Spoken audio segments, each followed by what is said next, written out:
ലോകപ്രസിദ്ധനായ Brazilian എഴുത്തുകാരൻ Paulo കൊയ്ലോയുടെ എണ്ണ നിറച്ച കരണ്ടി എന്ന കഥയാണ് ഞാൻ നിങ്ങൾക്ക് വേണ്ടി ഇവിടെ പങ്കുവെക്കുന്നത്. പണ്ട് ഒരു സ്ഥലത്ത് ഒരു കച്ചവടക്കാരനും അദ്ദേഹത്തിന്റെ മകനും ജീവിച്ചിരുന്നു.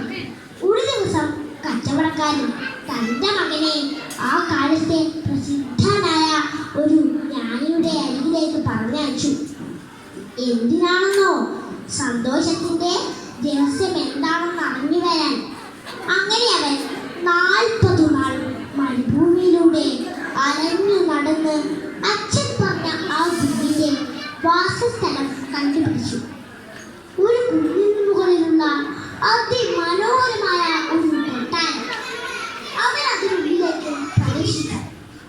അവന്റെ സങ്കല്പത്തിൽ ഉണ്ടായിരുന്നത് അതിദിവ്യനായ ഒരു സന്യാസി വര്യനായിരുന്നു. പക്ഷേ ഇവിടെ നല്ല തിരക്കും പലതരത്തിലുള്ള ആളുകൾ വരുന്നു പോകുന്നു. അപ്പോഴാണ് അതവൻ ശ്രദ്ധിച്ചത്. അങ്ങ് ദൂരെ നിന്ന് ഗുരു ഓരോരുത്തരെയും അടുത്ത് വിളിച്ച് സംസാരിച്ചു കൊണ്ട് വരുന്നു. അങ്ങനെ 2 മണിക്കൂർ കഴിഞ്ഞ് ഗുരു അവന്റെയും അടുത്തെത്തി. എത്തിയപാടെ ഗുരു ചോദിച്ചു, നീ സന്തോഷത്തിന്റെ രഹസ്യം എന്താണെന്ന് അറിയാനല്ലേ ഇവിടെ വന്നത്? ഇത് കേട്ടപ്പോൾ അവൻ അത്ഭുതപ്പെട്ടുപോയി. താൻ വന്നതിന്റെ കാര്യം ഗുരു അറിയിക്കുന്നു. അപ്പോൾ ഗുരു പറഞ്ഞു, എനിക്കിപ്പോൾ അല്പം ചിലപ്പുണ്ട്. അപ്പോഴേക്കും നീ എന്റെ കൊട്ടാരമൊക്കെ ഒന്ന് നന്നായി വിസ്തരിച്ചു കാണും. അങ്ങനെ അവൻ കൊട്ടാരം കാണാൻ പുറപ്പെട്ടു. അപ്പോൾ ഗുരു അവനെ തടഞ്ഞു. ഇതാ ഈ സ്പൂണും ഇതിലെ 2 തുള്ളി എണ്ണയും പിടിക്കൂ. ഇതിലെ 2 തുള്ളി എണ്ണ നീ താഴെ തുള്ളിപ്പോകാതെ സൂക്ഷിക്കണം എന്ന് പറഞ്ഞു. അങ്ങനെ അവൻ അതും പിടിച്ച് കൊട്ടാരത്തിലെ എണ്ണമറ്റ കോണിപ്പടികളും വരാന്തകളും കയറിയിറങ്ങി 2 മണിക്കൂർ കഴിഞ്ഞ് ഗുരുവിന്റെ പോലും തിരിച്ചെത്തി. അപ്പോൾ ഗുരു ചോദിച്ചു, നീ എല്ലാം കണ്ടു അല്ലേ? അല്ല, നീ എന്റെ ആ തിരശീല കണ്ടോ? അത് പേർഷ്യയിൽ നിന്നും പ്രത്യേകമായി നെയ്തു കൊണ്ടുവന്നാണ്. നീ എന്റെ ഉദ്ധാനം കണ്ടില്ലേ?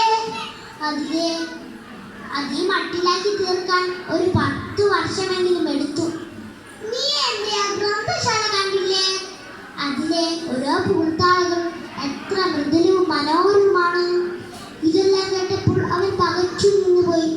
താൻ ഇതൊന്നും കണ്ടിട്ടില്ലല്ലോ. തന്റെ ശ്രദ്ധ മുഴുവനും ഈ സ്പൂണിലെ 2 തുള്ളി എണ്ണയിലായിരുന്നല്ലോ. അങ്ങനെ അവൻ വാസ്തവം പറഞ്ഞ് കുറ്റസമ്മതം നടത്തി. ആട്ടെ, നീ ഒന്നും കണ്ടിട്ടില്ല അല്ലേ? എന്താ നീ ഒന്നുകൂടി എല്ലാം വിസ്തരിച്ചു കാണൂ. അങ്ങനെ അവൻ വീണ്ടും കൊട്ടാരം കാണാൻ പുറപ്പെട്ടു. അപ്പോഴും അവന്റെ കയ്യിൽ ആ 2 തുള്ളി എണ്ണയും സ്പൂണും ഉണ്ടായിരുന്നു. ഇപ്പോൾ അവൻ എല്ലാം വിസ്തരിച്ചു കണ്ടു. ചുമരിലെ കലാസൃഷ്ടികൾ മാത്രമല്ല, ഗുരു പറഞ്ഞ തിരശീല, പിന്നെ ഉദ്യാനം, പിന്നെ ഗ്രന്ഥശാല, ഇതെല്ലാം കണ്ട് അവൻ 2 മണിക്കൂർ കഴിഞ്ഞ് ഗുരുവിന്റെ മുന്നിൽ തിരിച്ചെത്തി. ഉള്ളിൽ താൻ കണ്ട കാര്യങ്ങളൊക്കെ ഗുരുവിന് വിസ്തരിച്ച് പറഞ്ഞു കൊടുത്തു. അപ്പോൾ ഗുരുവിന്റെ ചോദ്യം വന്നു, അല്ല, ഞാൻ പറഞ്ഞേൽപ്പിക്കാം, ആ 2 തുള്ളി എണ്ണ എവിടെ? അപ്പോഴാണ് അതവർക്ക് ശ്രദ്ധിച്ചത്. തന്റെ കയ്യിലിരിക്കുന്ന ആ സ്പൂണിൽ 2 തുള്ളി എണ്ണ ഇല്ല. അപ്പോൾ ഗുരു പറഞ്ഞു, നീ പഠിച്ചിരിക്കേണ്ടതായിട്ടുള്ള ഒറ്റ പാഠമേ ഉള്ളൂ. ലോകത്തിലെ സുഖങ്ങളും സൗഭാഗ്യങ്ങളും ആവോളം ആഗ്രഹിച്ചോളൂ. പക്ഷേ ആ കരണ്ടിയും അതിലെ 2 തുള്ളി എണ്ണയും ഒരിക്കലും മനസ്സിൽ നിന്ന് മായരുത്. അത് തന്നെയാണ് സന്തോഷത്തിന്റെ രഹസ്യം. പിന്നെ ആ 2 തുള്ളി എണ്ണ സൂചിപ്പിക്കുന്നത് സത്യവും ധർമ്മവും